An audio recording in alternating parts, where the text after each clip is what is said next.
I entitled this evening's homily, Image and Likeness of God.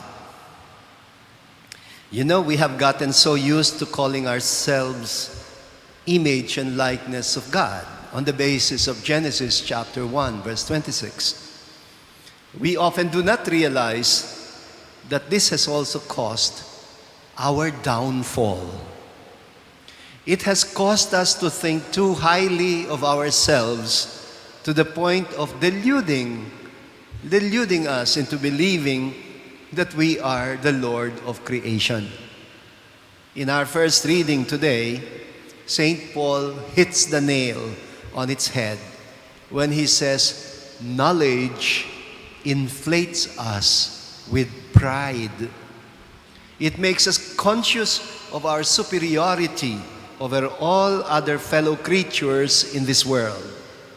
In fact, we have made it the identifying quality of our species, what we call the Homo sapiens, the thinking humankind. The book of Genesis tells us in a parabolical way that there was one negatively intelligent creature in the Garden of Eden who is simply called the serpent. I'm not sure he's not talking about a literal snake. The serpent who succeeded in proving that we are not as intelligent as we always thought we were. And all that this sly and cunning deceiver did was, if I may use the vocabulary of St. Paul, inflate us with pride by exaggerating our self-worth in order to make us fall. If we may paraphrase what the deceiver, the serpent, said, it goes somewhat like this. No, you're not going to die if you disobey God and eat of that forbidden fruit. Actually, you know, God knows that if you eat of that fruit, you will be like God. You will become intelligent and powerful enough. You will have no need of God anymore. You will be the master of the world. You will be the Lord of creation. And he succeeded. It worked like a curse, like an evil spell. It works up to now. We discovered the power that the human intelligence can bring. We discovered how to take advantage of this power to enrich ourselves, to use and abuse others and the world for our own purposes. And thus began the tragic story of humankind's descent into the abyss of self-destruction. God had to do a damage repair because things did not quite work out the way He wanted them to. A divinized humankind that deemed equality with God as something to be grasped at became not a steward but a hazard to creation. And so God's plan was spoiled by the serpents, by the evil one. And this evil one, you know, works very much like the coronavirus. It replicates itself in us so that from being creative, we become destructive. The solution was pretty simple.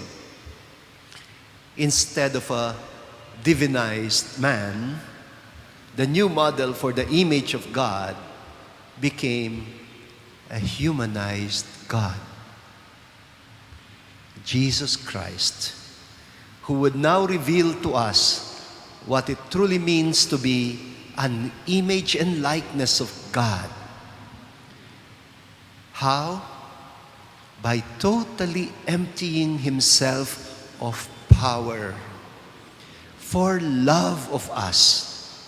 He would show us our true source of superiority as a human species. I have mentioned this many times before.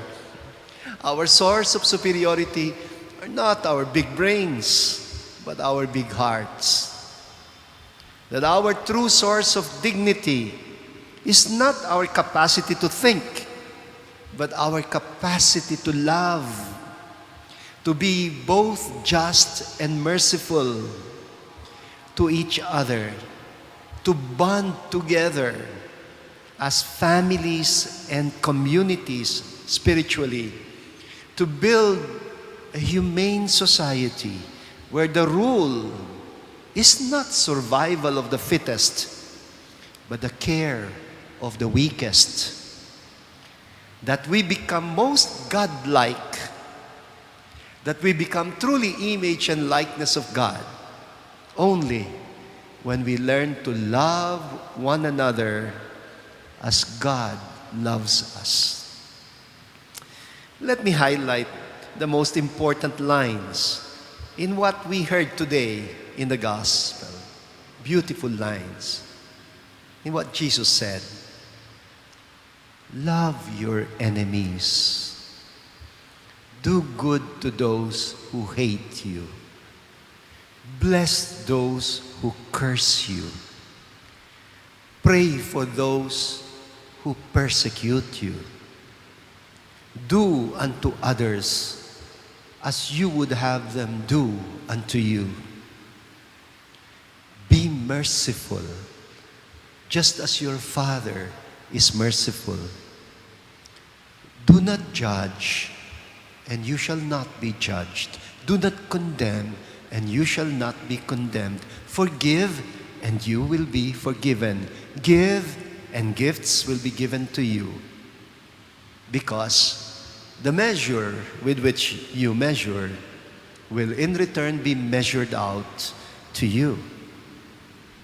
We become truly God-like when we desire each other's good, when we refuse to return evil for evil, when we choose to conquer evil with good, when we hate the sin but love the sinner, when we detest the evil and treat the evildoer as a captive who needs redemption, when we are ready to suffer and to die and to even descend into hell for each other,